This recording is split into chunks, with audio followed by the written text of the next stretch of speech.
Vamos abrir a palavra de Deus em 2 Timóteo, capítulo 3, 2 Timóteo 3,16. Eu quero usar este versículo aqui para a chamada daquilo que vamos transmitir esta noite. Eu peço, à medida que os irmãos forem encontrando, por gentileza, se coloquem em pé. 2 Timóteo 3,16. Esperar os irmãos ficarem em pé. Diz assim a palavra de Deus: toda a escritura é inspirada por Deus e útil para o ensino, para a repreensão, para a correção e para a educação na justiça. Mais uma vez, vamos orar. Eu quero pedir para algum dos pastores presentes nos conduzir a Deus em oração.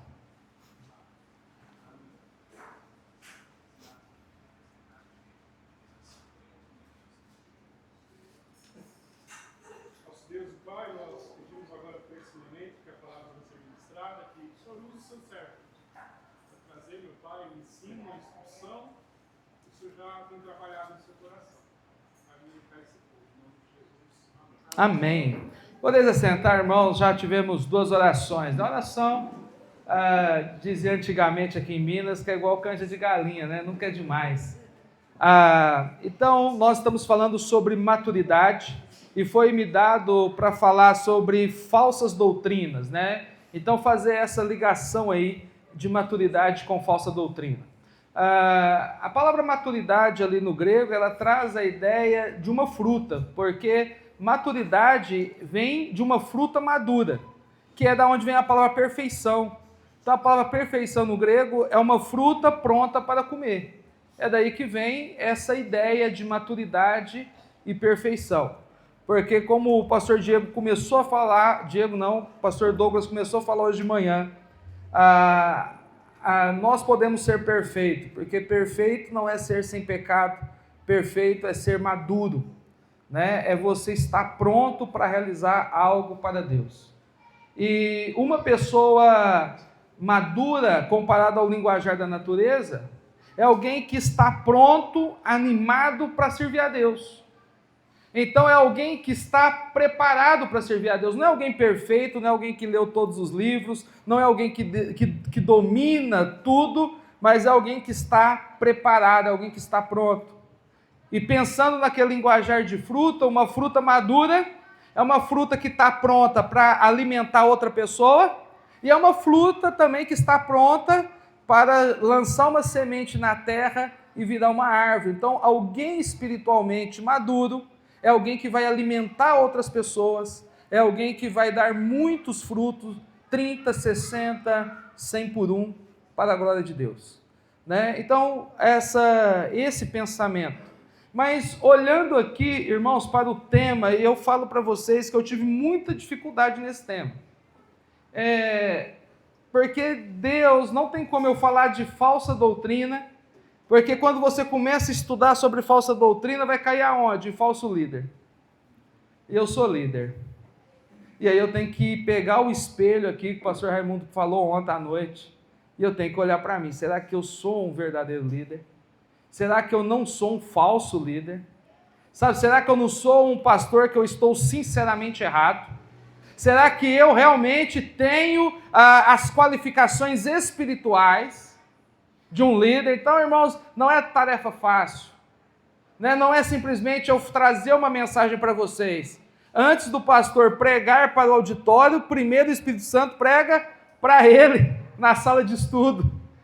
Então, realmente é uma mensagem, irmãos, que mexeu muito comigo. Então, no primeiro ponto aqui da mensagem, nós vamos falar como identificar as falsas doutrinas, né? E no segundo ponto, nós vamos falar como identificar falsos mestres. Então, somente isso que nós iremos discorrer aqui nesta noite, e também somente de uma forma panorâmica, por assim dizer.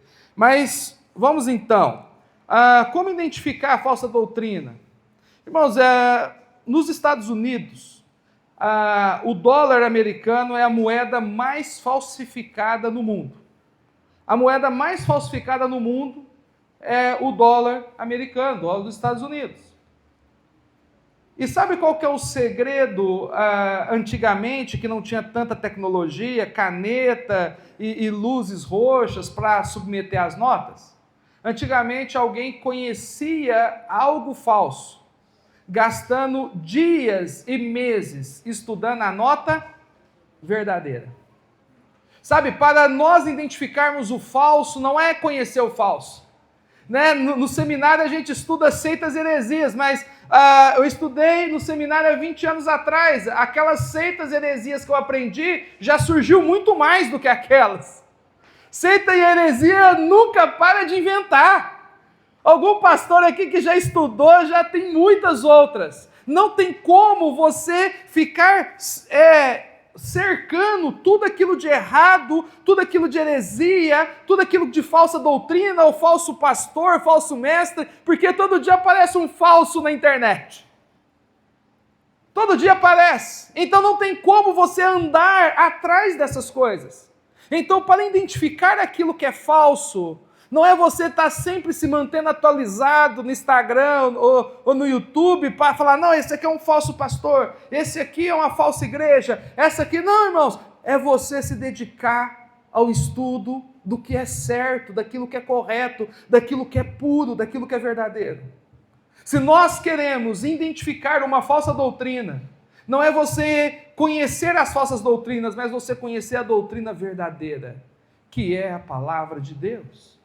Meus irmãos, esse é o texto que lemos aqui em 2 Timóteo 3,16. Toda a escritura ela é inspirada por Deus, é o respirar de Deus.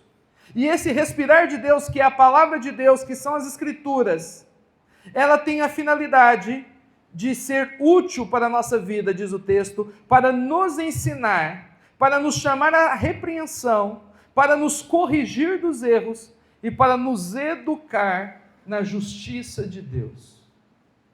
Sabe, tudo é o que nós precisamos no que diz respeito a identificar falsas doutrinas, é praticar o versículo 16. Poderíamos discorrer cada uma dessas palavras aqui na língua original, mas eu quero que você entenda que para você identificar algo falso, você precisa estar muito familiarizado com o original.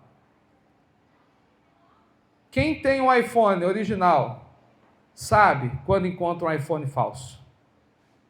Quem tem um relógio, um smartwatch original, sabe quando vê um falso no braço de alguém. Mas quem não tem, não sabe. Quem não tem, não sabe. Se alguém não tem um smartphone, se alguém não tem aqui um celular da Apple e pega um falso, ele não sabe que é falso, porque ele não tem original. Sabe, porque o original, o peso é diferente, a tela é diferente, a velocidade de liga é diferente, tudo é diferente. E assim, o mesmo acontece com a palavra de Deus. Então eu digo para vocês que no passado, nós temos uma orientação em Oséias 6, que no Antigo Testamento o povo foi para o cativeiro, Deus destruiu tudo, por quê? Porque faltou conhecimento de quem? De Deus. O meu povo foi destruído, porque lhe faltou conhecimento de Deus, eles abandonaram as instruções de Deus, eles começaram a viver como eles queriam. Para que guardar 7 anos da terra? Para que adorar só o Senhor? E eles começaram então, para quê? E aí foi todo destruído. Porque, irmãos, eu tenho visto que muitas vezes o seu conhecimento bíblico é equivalente ao seu conhecimento de Deus.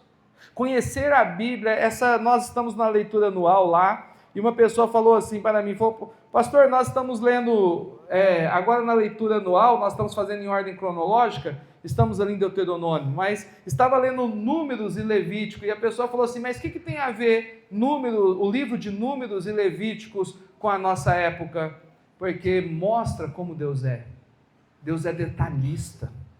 Deus ele vai descrevendo o tabernáculo com cada detalhe. Deus não aceita qualquer coisa. Sabe, todas as escrituras, meus irmãos, aquilo que não é para a nossa época, ele revela como Deus é, a essência, o caráter de Deus. Toda escritura revela Deus. Então, o tanto que você conhece de Deus é o tanto que você conhece da Bíblia, porque a Bíblia é a palavra de Deus e a Bíblia é quem revela para nós Deus. Pouco conhecimento da Bíblia é pouco conhecimento de Deus. É por isso que no início da caminhada cristã, muita coisa a gente não vê como errado e como pecado. Por quê? Porque a gente conhece pouco da Bíblia. E conforme você vai lendo a Bíblia, você vai estudando, você vai pesquisando, lendo comentário, olhando o texto original, você fala, nossa, mas isso aqui que eu estou fazendo, eu estou incomodado. Porque quanto mais se conhece de Deus, mais você conhece de como agradá-lo, de como dar prazer a Ele, de como trazer alegria dEle na sua vida, como você alegra Deus com a sua conduta. Eu quero dizer a vocês, irmãos, que conhecimento das Escrituras tem a ver com conhecimento de Deus. Sabe, Deus nos deixou as Escrituras para conhecermos o caráter dEle, como Ele é.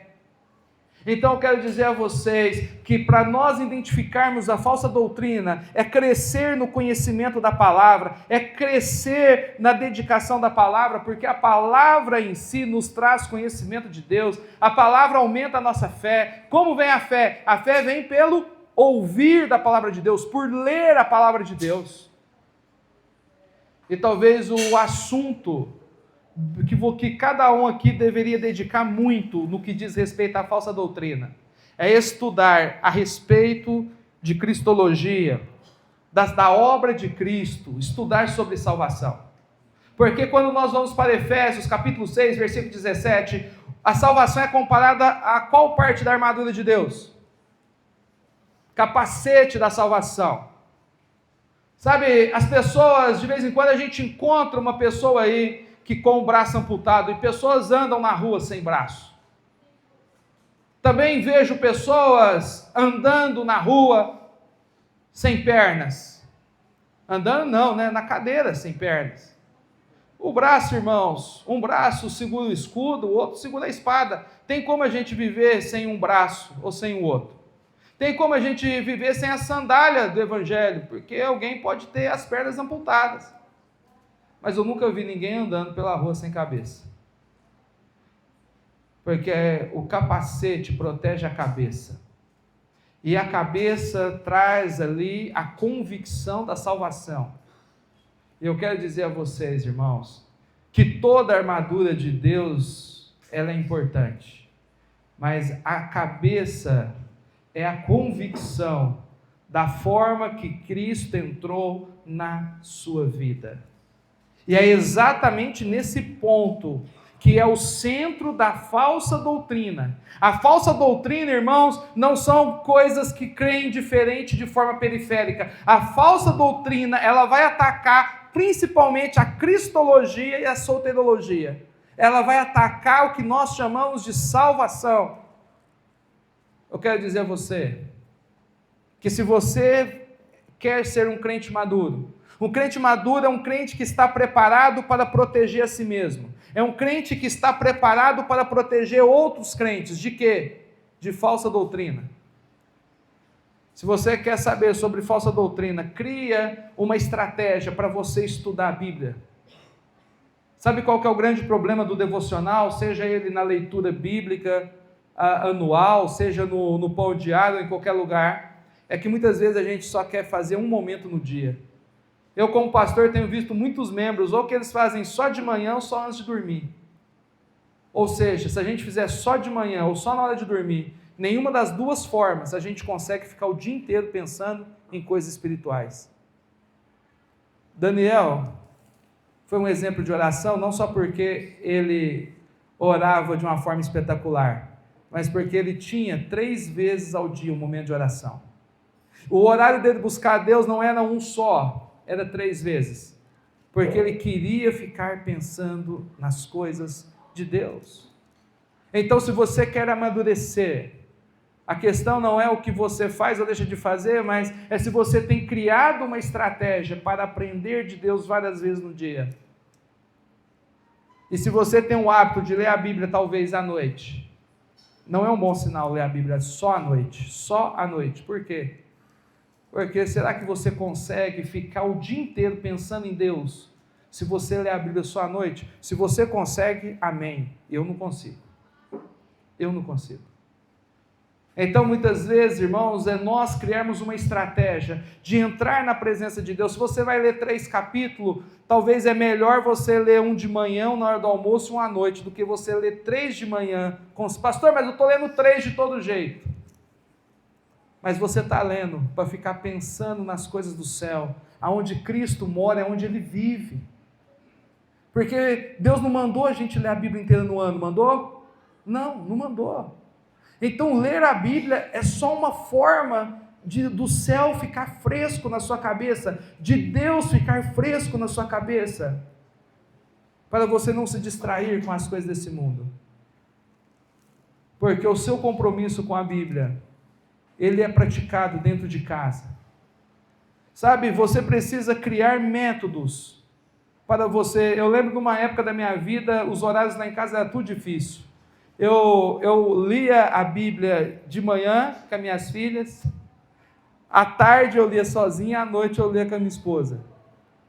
Não era o ideal era ler todo mundo junto, mas eu não conseguia. Eu fiz essa meta e eu ficava lendo 3 vezes ao dia. A questão não é como fazer, a questão é que nós precisamos entender, irmãos, que buscar Deus sempre vai envolver sacrifício. Por que a gente não acorda mais cedo para ler a Bíblia? Talvez o seu horário de acordar é 6 da manhã para ir trabalhar. Por que você não acorda 15 minutos antes, 5h45, e gasta 15 minutos lendo a Bíblia e orando? Não tem como ter maturidade sem sacrifício. Não tem como agradarmos a Deus, irmãos, dando para Deus só o momento que sobra. Não tem como agradar a Deus somente ouvindo coisas no rádio, ouvindo coisas no YouTube, orando só no volante do carro.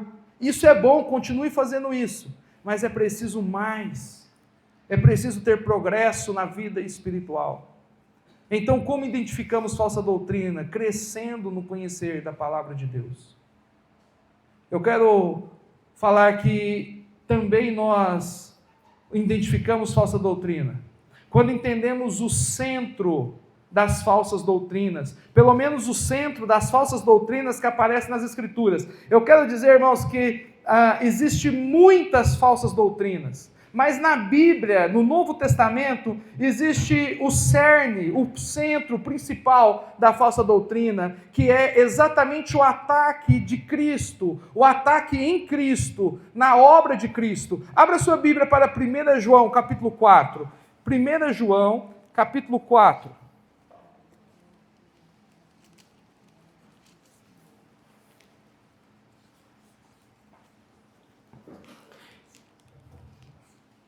Então, 1 João, capítulo 4, ele está combatendo aqui, irmãos, falsa doutrina.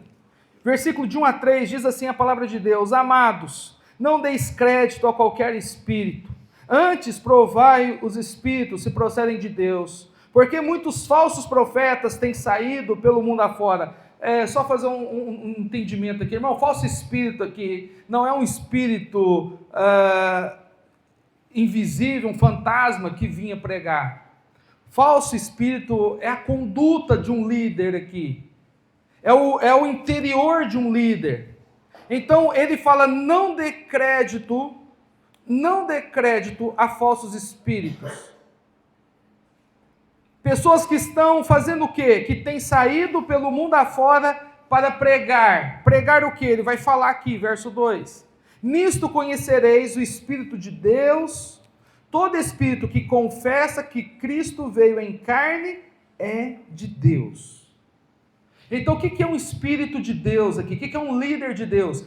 É alguém que assume que Jesus Cristo é o Deus encarnado. Alguém que assume que Jesus Cristo é o Filho do homem.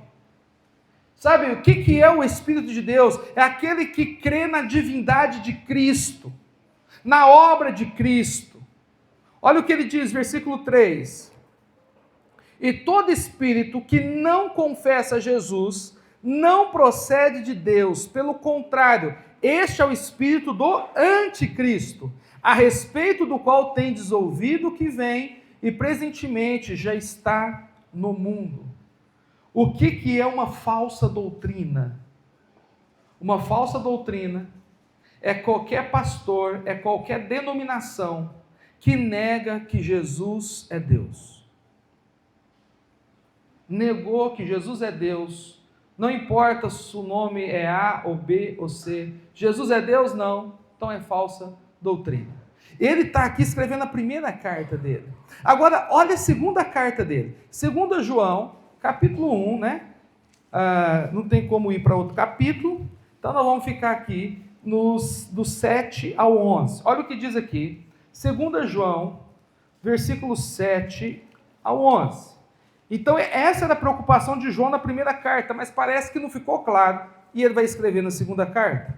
Porque muitos enganadores têm saído pelo mundo afora, os quais não confessam Jesus Cristo vindo em carne. Assim é o enganador, e o anticristo. Acautelai-vos, para não perderdes aquilo que temos realizado com esforço, mas para receberdes completo galardão. Todo aquele que ultrapassa a doutrina de Cristo e nela não permanece, não tem Deus. E o que permanece na doutrina, esse tem o Pai como filho. Se alguém vem ter convosco e não traz essa doutrina, não recebais em casa, nem lhe deis boas-vindas, porquanto aquele que lhe dá boas-vindas faz-se cúmplice das suas obras más. Então deixa eu explicar o que está dizendo aqui. O centro da falsa doutrina é destruir que Cristo é Deus. Porque se Cristo não é Deus, ele não pode oferecer salvação de graça. Ele não pode oferecer salvação pela graça. Falar que Cristo não é Deus, se Cristo não é Deus, ele é o que então? O mentiroso. Porque ele morreu por dizer que era Deus. Essa foi a acusação dele lá. Você se faz Deus. Ele falou que ele era, eu sou, me enviou. Ele falou, eu e o Pai somos um. E não é num sentido de ter comunhão. Ninguém foi ao céu, senão aquele que de lá desceu. Vocês não desceram do céu. Sabe, meus queridos irmãos, no batismo de vocês ouviram uma frase, este é meu filho amado em quem me compraz? Não, só no dele.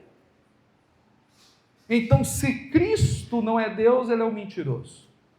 E se ele é um mentiroso, então toda a Bíblia é mentira. Então eu quero dizer a vocês que o ataque da falsa doutrina, elas vão rodeando, até chegar aonde? Cristo não é Deus. Se Cristo não é Deus, Cristo é o quê? O que o Espiritismo fala? Cristo é o quê? Espírito evoluído. Cristo é um exemplo. Ele foi uma alma exemplar, uma alma modelo. Ele foi tudo, menos Deus. Então, dentro do Espiritismo, a salvação é por obras. Porque se Cristo não é Deus, ele não pode salvar de graça, nem pela graça. Você tem ali o testemunho de Jeová. No testemunho de Jeová, Jesus é Deus? Não. Jesus é o quê? Um profeta. No islamismo, Jesus é o quê? Um profeta. Então, toda religião que acredita que Jesus é um profeta, a salvação se torna por boas obras. O testemunho de Jeová tem que ir de casa em casa para ser salvo. Ele não está evangelizando por causa de você. Ele está evangelizando para ele ser salvo. Sabe, eu quero que você entenda que falar que Cristo não é Deus se envolve exatamente na forma de salvação. Forma de salvação. Sabe, é isso que diz todas as religiões, a Escritura. Meus irmãos, eu quero que você entenda que a gente chama essas igrejas de hereges, né? As pessoas que pregam assim, uma heresia. Eu sei que muitas pessoas estão sinceras, talvez você conhece pessoas que estão nessas religiões e são pessoas sinceras, mas deixa eu te falar, sinceridade leva para o céu. Alguém é salvo pela sinceridade? Não, pela graça sois, acabou. Não é pela sinceridade. Muitas pessoas estão sinceramente erradas indo para o inferno. Sabe, e podemos falar, talvez a principal religião, porque você coloca assim, pastor, mas na igreja católica Jesus é Deus. Ele é Deus, mas ele é suficiente para salvar as pessoas na igreja católica? Não, ele não é exclusivo. Você precisa crer em Jesus e crer num tanto de santo, crer na mãe dele e crer em um tanto de reza para alguém sair do purgatório e ir para o céu. E aí tem missa de 7º dia, missa de um mês, missa de um ano. Sabe por quê? Para salvar pessoas. Porque não é salvação pela graça. Eles acreditam em Cristo, mas não é só em Cristo. Então, o que o apóstolo João combate em 2 cartas é que a falsa doutrina, ela vai atacar sempre a obra de Cristo. Nós temos visto muitas versões de Bíblias aparecendo aí. E essas Bíblias, nessas versões que estão aparecendo, elas atacam 2 coisas. O pecado do homossexualismo, eles querem tirar da Bíblia. E eles estão tirando também palavras que falam da divindade de Cristo. Muitas versões de Bíblias estão saindo agora, atacando essas 2 coisas.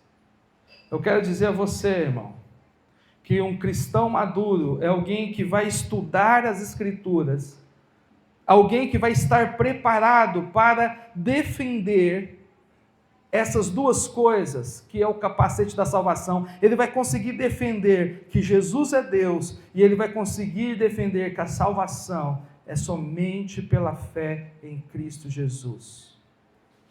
E eu vou dizer mais uma palavrinha aqui que vocês não vão gostar dela, porque a Bíblia aqui está dizendo em 2 João, que pessoas que não confessam que Jesus é Deus, pessoas que não confessam que Jesus é a única fonte de salvação, é para você fazer o quê?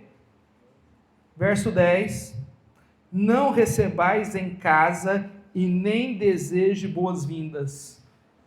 É pesado, hein? Ainda mais para nós que é político, quer agradar a todo mundo, porque isso é muito sério. Alguém que não faz parte da sua família, e você está recebendo aquela pessoa na sua casa, ela vai te influenciar. Eu quero que você entenda que o texto está falando de alguém que está te evangelizando, entre aspas, para a religião dele. Alguém que está falando para você que Jesus é um espírito evoluído.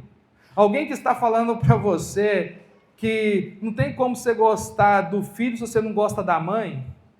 Essa pessoa está querendo fazer o que com você? Ela está te evangelizando para a religião dela. Ela está querendo que você vire para a religião dela.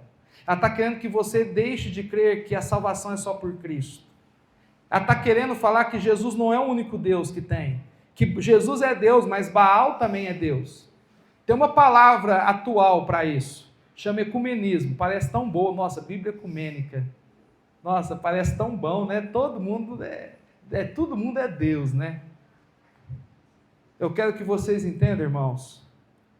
Você é maduro para ouvir essas coisas? Ou eu já te escandalizei aqui? Só nesse comecinho. Sabe, você consegue defender que só Jesus salva, só Ele, nada mais. Eu lembro ali, quando eu preguei, era seminarista, pregava na cidade chamada Mauá da Serra. Fiquei ali 2 anos naquela cidade, pregando a palavra.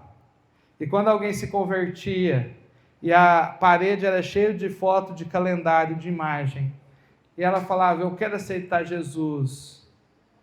Eu falava, você está preparado para jogar essas imagens no lixo? Porque não é você aceitar Jesus, é você aceitar Jesus e jogar as outras crenças fora, porque Jesus só fica sozinho. Jesus não precisa de ajuda. E algumas pessoas me entregavam tudo, falou, pastor, pode pôr fogo lá na igreja. E tinha algumas que falavam, não, pastor, Eu quero Jesus, mas eu não quero abandonar as que eu tenho. Já ouvi muito isso. Então, eu quero dizer, irmãos, seja bíblico. Muitas pessoas são sinceras. Sinceridade não leva ninguém para o céu. O que leva as pessoas para o céu é crer só em Cristo para a salvação. Sabe, é você crer em Cristo, é você obedecer às Escrituras, porque tem muita gente que fala, mas eu sou sincero, mas se você está sendo sincero fora da Bíblia, então não vale de nada. Para a salvação, não. Sabe, a palavra de Deus, ela fala para a gente nem comer pão, não é para você nem sentar num café da tarde com alguém que te questiona sobre a divindade de Cristo. Sabe, como que você vai fortalecer alguém que não crê em Cristo? Como que você vai animar uma pessoa que perdeu um ente querido e ela não acredita em Cristo? Porque em Cristo é todo o início da vida espiritual, é a essência da vida espiritual, é que no princípio ele estava lá, e sem ele nada do que foi feito se fez.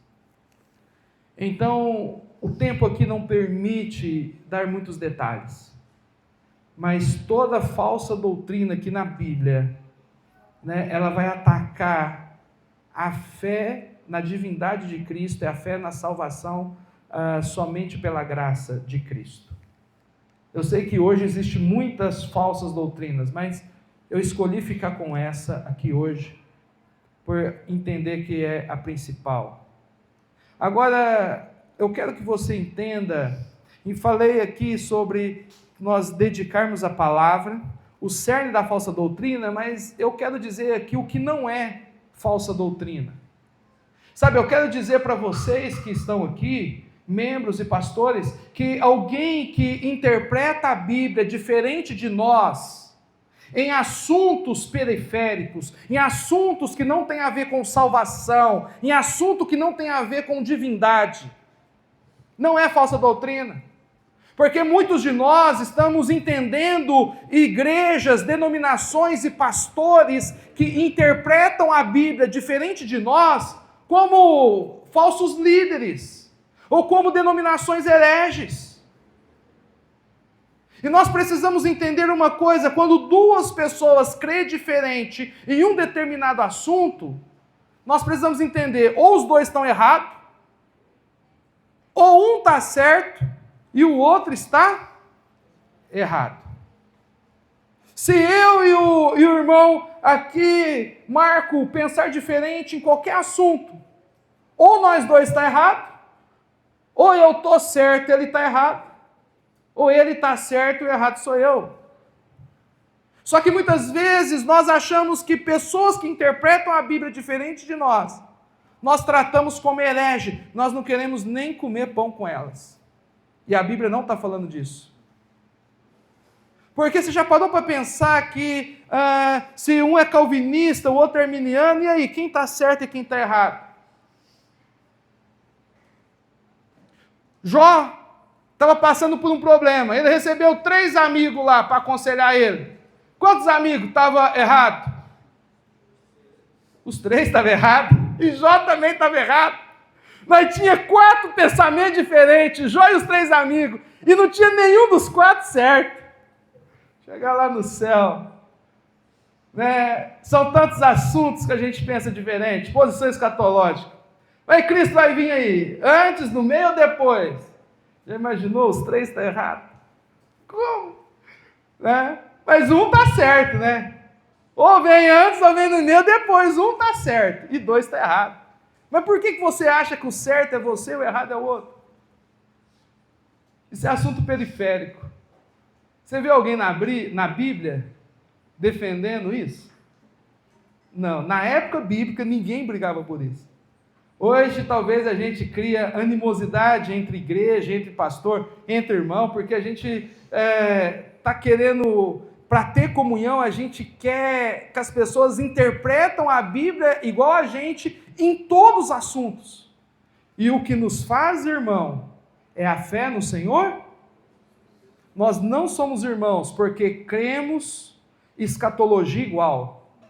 Nós somos irmãos porque cremos pela fé em Jesus Cristo, que somos filhos de um Pai por meio do sacrifício na cruz, que Ele morreu por nós.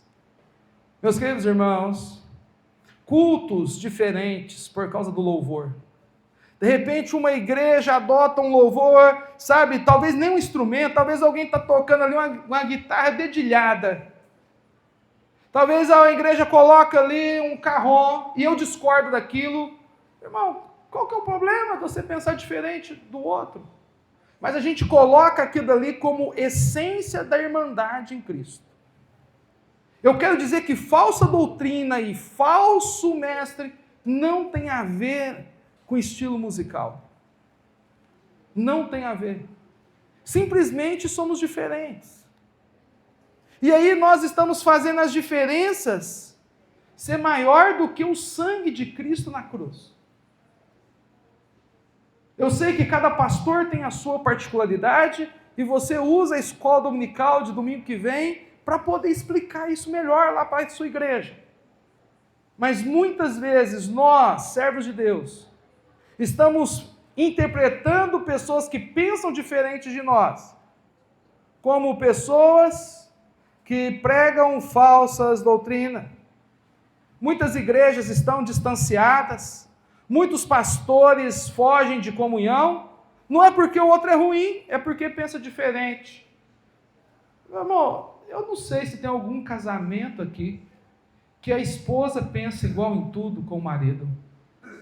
Porque eu sou casado há 21 anos, irmãos, eu durmo todo dia com a minha esposa, sabe? E ela pensa diferente de mim, e eu amo ela, eu beijo ela, eu compro presente para ela. Eu faço até coisa com ela que eu não posso falar para vocês aqui. Brincadeira, sabe por quê, irmãos? Porque diferença não é porque somos diferentes, ela é emotiva, eu sou mais racional, Deus fez assim, Deus colocou mais emoção na mulher, sabe? E eu quero falar para vocês que isso não afasta a gente, pelo contrário, cada ano que passa a gente está mais unido. Mas parece que quando nós vamos para o corpo de Cristo, aí a gente vê alguém crendo diferente, né? Um é calvinista, outro é arminiano, e aí um vai dizer que isso que é bíblico, né? Sempre tem um espiritual, né? Você é arminiano ou calvinista? Eu sou bíblico. Mas Armínio e Calvino tirou os pensamentos da onde? Aí você não é bíblico, você é ignorante, né? Porque nós não estamos falando de homens que criou coisa, nós estamos falando de homem que interpretou a Bíblia. E você pode falar, eu sou arminiano de 2 pontos, eu sou calvinista de 2 pontos, né? Que não é nada, a gente sabe. Mas a questão não é essa. A questão não é o que você crê, a questão é Deus te usar. Porque Moody era o quê? Moody era arminiano. Deus usou ele para salvar centenas de pessoas. Centenas de pessoas. John Wesley era o quê? Arminiano. E Deus usou ele para salvar centenas de pessoas. E ele fundou a igreja metodista. E esse homem que fundou a igreja metodista, você vai na igreja dele? Não, eu também não vou, porque eu não gosto. Mas Deus usou esse homem para salvar um tanto de gente. E Spurgeon era o quê? Calvinista. E Deus usou Spurgeon para salvar centenas de pessoas. E você sabe o que é a conclusão que eu chego, irmão? Que Deus não está preocupado se alguém é calvinista ou arminiano para usar ela. Porque se Deus estivesse preocupado com alguém ser calvinista, Ele não tinha usado Moody. E se Ele tivesse preocupado com alguém ser arminiano, Ele não tinha usado Spurgeon. Se Deus não está preocupado com isso, o que Ele está preocupado para a gente discutir? Deus está preocupado de você amá-lo de todo o coração. Se você é um arminiano que ama a Deus de todo o coração, você vai ser usado para alimentar muitas almas. Se você é um calvinista que ama a Deus de todo o coração, você vai ser usado. Meus irmãos, sabe quantos pastores e quantos membros de igreja pegam assuntos triviais, como esse que eu estou dando exemplo aqui, e se separam, se distanciam. Eu fico pensando, se o marido for calvinista, a esposa arminiana, se vai separar o casamento. Não vai. Mas por que a gente, como líder, como membro, sabe, irmãos, na Bíblia não tinha essas brigas lá. Sabe por quê? Porque embora cada um podia ser de um jeito, o amor por Cristo era maior do que as diferenças. Então, eu finalizo aqui o primeiro ponto para os irmãos entenderem o seguinte: nós precisamos, como pessoas maduras, saber identificar falsas doutrinas. Nós precisamos estudar a palavra, precisamos amar a Deus, meus queridos irmãos, precisamos, nos preparar para defender a nossa salvação, defender a divindade de Cristo. Esse sempre vai ser o ponto mais atacado. E a gente não pode confundir falsa doutrina com pessoas que pensam diferente de nós. Porque talvez o errado sou eu e o certo é o outro. Ou talvez nós dois estamos errados. Se Deus aparecesse, ia fazer igual os amigos de Jó lá, está tudo errado. E então eu quero caminhar aqui para quem propaga as falsas doutrinas. As falsas doutrinas, irmãos, elas são propagadas, elas não nascem na sua cabeça, elas são propagadas por falsos líderes, falsos mestres, e Jesus foi um dos próprios combatentes disso. Abra sua Bíblia para Mateus capítulo 7. Mateus capítulo 7, o próprio Senhor Jesus, ele entrou em muitos debates com fariseus, que eram falsos mestres, propagadores de interpretações bíblicas erradas. Então diz assim, no versículo 15 de Mateus 7, 15 diz assim, Mateus 7, 15, acautelai-vos dos falsos profetas, que vos aparecem disfarçados em ovelha, mas por dentro são lobos roubadores. Até aqui, só o primeiro ponto aqui. Eu quero que você entenda quem são os falsos profetas. Quem são os falsos profetas? Irmão, falso profeta não é quem crê em coisas que não tem a ver com Cristo. Por exemplo, você pega um bruxo. Um bruxo não é um falso profeta. Alguém que é da feitiçaria, alguém que é budista, alguém que é da macumba, isso não é ser falso profeta, isso é ser ímpio, isso é ser idólatra, isso é ser um tanto de... Isso não é falso profeta. O que é falso profeta? Você olhou aí no verso 15?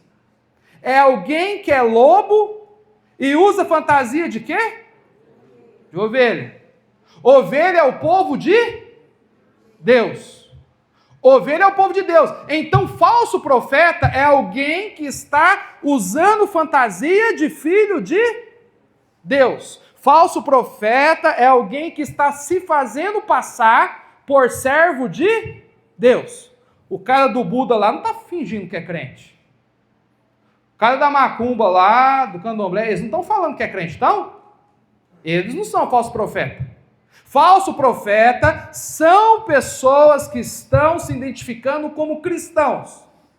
São lobos que por fora estão usando fantasia de ovelha.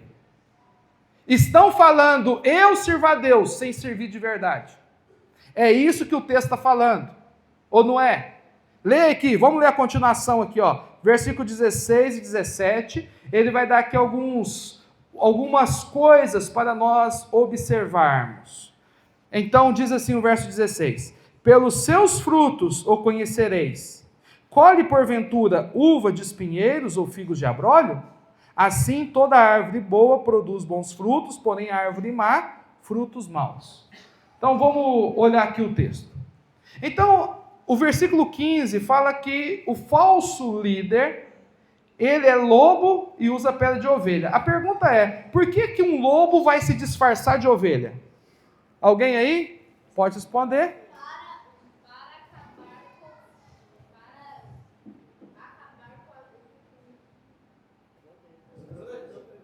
Ok, alguém aqui?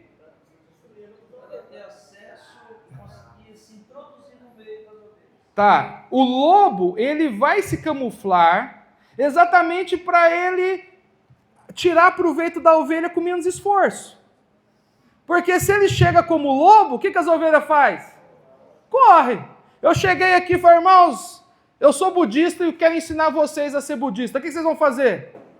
Você vai embora. Você não fica aqui. Se você ficar é um tolo, um infantil. Mas se eu sou alguém que não ensino Cristo, e eu me apresento, gente, eu sou um pastor e tal, e vou falar, aí agora eu posso ensinar o que eu quiser de errado, porque eu me disfarcei de pastor.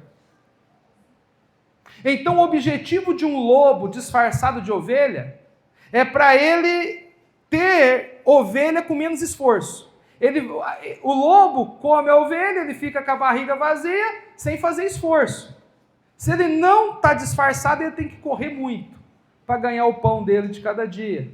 Mas ele pega as ovelhas ali. Ele vai comer melhor, ele vai ter um número melhor.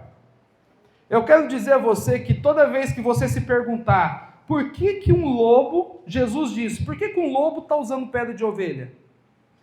Toda a resposta vai dar em uma só, para o lobo ter vantagem. O que é um falso líder?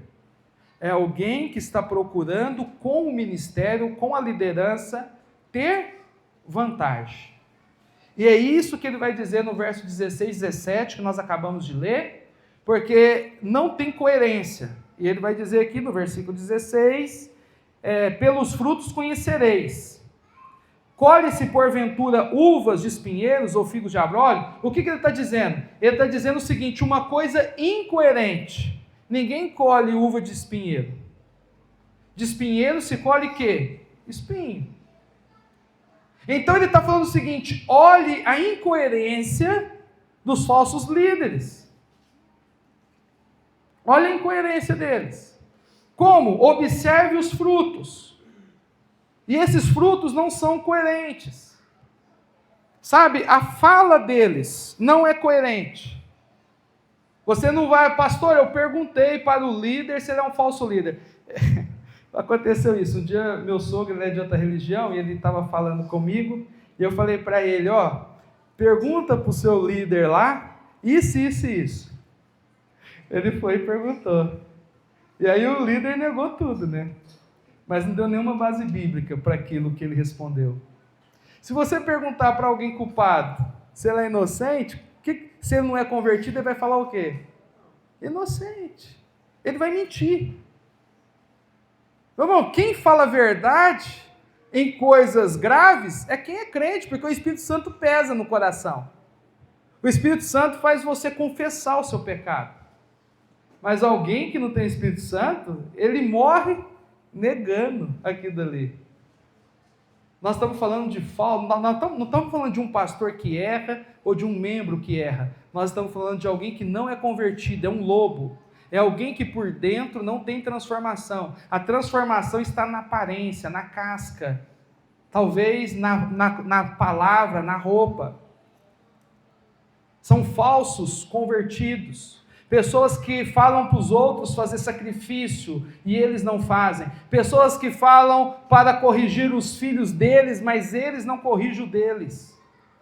São pessoas que falam que vocês devem ter uma casa e a casa fazer isso e aquilo, mas eles não fazem. E aí o apóstolo Paulo, ele vai ensinar a liderança da igreja em 1 Timóteo, capítulo 3, de 1 a 13. O que tem lá? A instituição da liderança na igreja. Tem lá do 1 ao 7, pastor, e do 8 ao 13, diácono. E qual que é o primeiro, sabe, o requisito, não vou falar o primeiro, são 15 requisitos para ser pastor ali. Mas eu quero dizer para você o seguinte, quantos requisitos tem a ver com o ensino do pastor? Se você fizer muita força, dos 15 critérios para ser pastor, tem 2 relacionados à área do ensino. Quando a gente vai chamar um pastor para a igreja, a gente quer ver só o quê? Só se ele prega bem, a gente não quer ver mais nada. A gente tem 15 lá. Você chamou um pastor para a sua igreja, você avaliou só 2 dos 15. Quais são os outros critérios? Pastorear a casa. Porque a esposa vai saber o caráter dele. Sabe, o caráter dele se ele não é briguento, se ele não é glutão, se ele não é inclinado a muito vinho, sabe, se ele honra os compromissos, se ele tem boa fama na família, no bairro que mora. Gente, não avalia nada disso. Tem muito pastor que vai conhecer a igreja e não leva nem esposa. O pessoal não sabe nem como é que ele trata, não sabe se ele abraça, se ele é carinhoso. Rapaz, se o cara não abraça, não é carinhoso com a esposa, vai ser carinhoso com você, que é ovelha? Se a pessoa não está preocupada se o filho dele está andando na verdade, ele vai preocupar com o seu filho, ele vai preocupar com você. E a mesma coisa o diaconato. Quem quer ser diácono tem que cuidar da onde primeiro? Da casa. Rapaz, se o cara não está com o cara é diácono, não cuida da família dele, vai cuidar da sua. Você não tira tempo para sentar com a esposa dele, ler a Bíblia, ele vai te fazer uma visita, vai abrir a Bíblia, vai cuidar da sua. Porque os líderes de Deus, meus queridos irmãos, Deus deixou aqui escrito para nós, observe-se a coerência. Observe-se a coerência com aquilo que prega, com aquilo que vive. Então eu tenho que me perguntar. Estamos caminhando aqui para o fim, e o último texto que eu quero ler com vocês está em 1 Pedro, capítulo 5. 1 Pedro 5.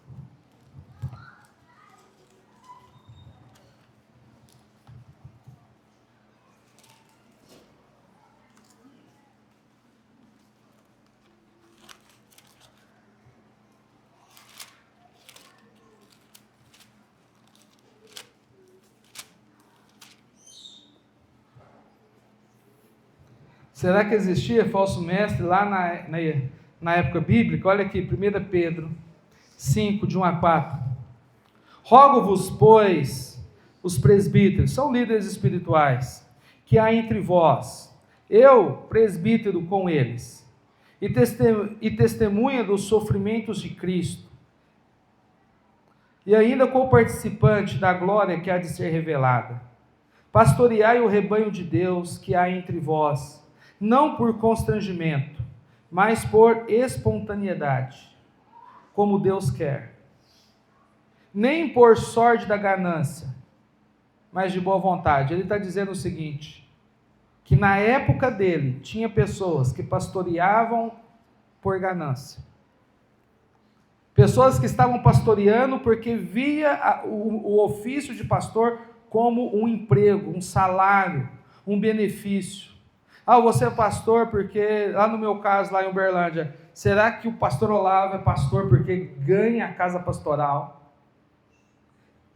Lá a gente não ganha água e luz, mas tem muito pastor que ganha água e luz. Será que eu sou pastor porque eu estou ganhando água e luz? E se eu não for pastor, eu vou ter que ser igual todo membro, pagar meu aluguel, pagar minha água e minha luz? Será que o que me motiva ao ministério é o amor por Deus ou é a sorte da ganância? Porque ele diz no final do verso 2, pastoreai com boa vontade. E aí ele vai dizer, no verso 3, tem pessoas que pastoreiam para ser líder de outras pessoas. Talvez ele não ama o dinheiro, ele não está ali pelo salário ou pela casa, mas ele ama exercer liderança em outras pessoas. Olha, verso 3, nem como dominadores do rebanho, dos que foram confiados, antes tornar-nos modelo do rebanho. Meus irmãos, as ovelhas não é do pastor. Tem hora que a gente que é pastor, a gente vê um casal da nossa igreja indo para a igreja irmã, e aí a gente tem a tendência de ficar bravo. Eu não sei por que o pastor fica bravo. Porque as ovelhas não é dele, é de Cristo. E Cristo perdeu alguma coisa? Quando um membro sai lá da Emanuel de Uberlândia e vai para Calvário de Uberlândia, ou sai da Emanuel de Uberlândia e vai para a Luz, ou sai da Ebenezer de Uberlândia e vai para Emanuel, o que Deus perde? Nada. Todas as ovelhas são... Mas, irmãos, a gente tem uma mania de achar que as ovelhas é nossa. E por a gente achar que a ovelha é nossa, talvez a gente não cuida delas tão bem, porque a gente acha que é nossa. Porque o que me faz cuidar bem da minha igreja é porque ela é as ovelhas de Cristo Jesus. Se fosse minha, eu podia até dar uma surra nelas, mas elas são de Deus. São pessoas que Deus colocou ali. Sabe? E se eu for maldoso com as ovelhas de Deus, irmãos, quem aqui tem cachorrinho em casa? Levanta a mão. Se você viajar e deixar o cachorrinho na casa de um irmão, e esse irmão chutar seu cachorrinho lá, quando você voltar de viagem, o que você vai aprontar com esse irmão? Um cachorro, hein? Agora imagina as ovelhas de Deus. Eu acho que tem muito pastor aí, irmãos. Deus está lá, rapaz, minha ovelha. Né? Porque Jesus é o supremo pastor. Ele é o pastor do rebanho. Sabe? E nós, como para sermos não falsos mestres, mas para ser mestre verdadeiro, eu tenho que ter essas duas características. Eu não estou no ministério por benefício físico. E eu não estou no ministério por causa das minhas ovelhas ou minha autoridade. São as ovelhas de Cristo Jesus. Meus queridos irmãos, então vamos concluir aqui. Um cristão maduro é alguém que está preparado para defender a si mesmo de falsas doutrinas e defender também os irmãos. E o método para fazer isso, para nós identificarmos uma falsa doutrina, é quando nós nos debruçamos na verdade das Escrituras e aprendemos da Bíblia, e principalmente aprendemos os assuntos da salvação e da divindade de Cristo. Entendemos que falsa doutrina não é pensar diferente de nós. Aprendemos, irmãos, que identificar um falso mestre não é pessoas que se identificam não sendo cristão. Falso mestre é alguém que é cristão, mas ele não é transformado por dentro. É alguém que prega a Bíblia com a boca, ele fala igual crente, ele tem roupa de crente, mas a vida interna, a família não é transformada. É isso que nós temos nas Escrituras. Não estou falando de alguém que está pouco tempo de convertido, porque a transformação, ela leva tempo, mas nós estamos falando igual o irmão, o pastor Douglas falou, muitas vezes a gente está, irmãos, como cristão, 10, 15, 20 anos, sabe, a gente não consegue nem ler a Bíblia com 15 anos de convertido. Tem gente com 15 anos de convertido, nunca leu a Bíblia inteira. Nem para demorar 4 anos para ler a Bíblia inteira, quer dizer, eu quero dizer a vocês, irmãos, vocês precisam amadurecer, sabe, entender que se você não conhecer a Bíblia, as pessoas vão enganar você, as pessoas vão usar vocês. Talvez pessoas vão fazer você deixar de seguir Jesus para seguir ela. Engraçado que na internet a gente vê pessoas brigando para defender pastores, a gente não vê ninguém brigando para defender a fé em Cristo, né? É só para falar que o pastor tem mais poder, aquela igreja tem mais isso, aquele culto é mais assim. Umas brigas que não tem nada a ver. Nós precisamos tomar cuidado, porque muitas vezes as falsas doutrinas chegam com confusões de pensamento. Muitas vezes no meio batista regular, eu tenho visto como pastor que muitos crentes estão ouvindo pregadores muito diferentes. Muitas vezes eu recebo vídeo ali, o irmão assistindo Graconato, depois assiste Nicodemos, depois assiste David Leonardo e Edir Macedo. Não, eles acham normal. A questão não é nem, não vou nem falar, a questão assim, como que você está ouvindo pessoas que crê tão diferente uma da outra? Sabe, a questão aqui é que Edir Macedo e Augusto Nicodemos é o oposto. David Leonardo e Graconato é o oposto. Paul Washer e outro é o oposto. Irmãos, muitas vezes nós temos uma facilidade tremenda de ouvir tantas pessoas que creem diferente e a gente não consegue identificar o erro, porque falta leitura bíblica. Sabe, na Bíblia tem exemplos de líderes espirituais ruins, para vocês não seguirem eles. Nadab e Abiú, pessoas que perderam a reverência na hora de servir a Deus. Ofni e Finéias, Saul. Eu acho que o pior desses para mim é Saul. Porque Saul, ele não entendeu que Israel era o povo de quem? Israel era o povo de Deus. Ele foi ungido rei para liderar o povo de Deus, só que ele achou que o rei não era dele. O dia que Deus quis tirar Saul e pôr Davi, ele falou, vou matar Davi. Você já imaginou eu como pastor, o dia que Deus quiser me tirar lá da igreja Emanuel de Uberlândia, e falar, vou levar um de Uberaba lá para pôr no Emanuel, e aí eu fico sapateando lá, e falo, não, a igreja Emanuel é minha. Rapaz, tudo é de Deus, o reino era de Deus, ele deu a Davi, e Saul não queria.